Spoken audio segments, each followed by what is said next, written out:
Chrissy, you and I, we get a lot of phone calls from people that are asking about the fences between their property and specifically who owns it.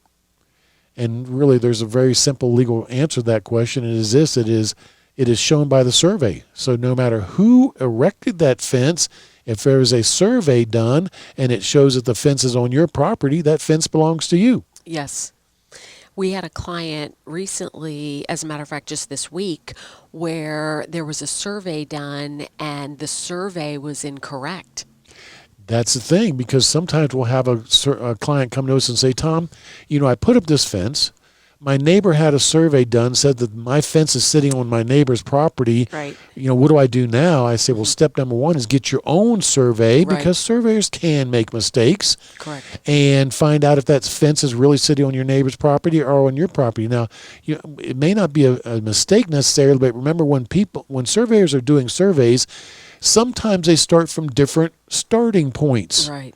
And the earth is not perfectly flat. Right. And when you start from different starting points, you can have a variation as to where the property line is between two pieces of property. Now, if our client calls us up and says, hey, my neighbor shows one thing, my neighbor's survey shows one thing. Right. My survey shows something different as far as where this fence lies. Where do we go from there? I tell them, look, what you do is you get the two surveyors together, right, and get them to figure it out, because something's not right. Exactly. So the bottom line is that if the fence is sitting on your property, it is yours to do with as you please, even if you are not the one to erect it. Mm-hmm.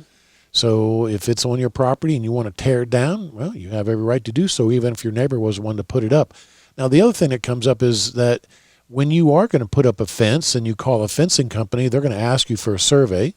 They're going to find the corners of your lot, and usually there's an iron stake there. There is at my house. Most people, there's an iron stake. You may have to look around a little bit for it. They'll tie a string between those two iron stakes, and they'll put your fence about 6 inches, maybe a foot inside your property line, so that they can be sure that the fence that you're paying for, you're installing, is on your property. And then people say, okay, well, that's fine. Let's say they put a fence in my property, a foot within my property line. What about that foot that's on the other side of my fence?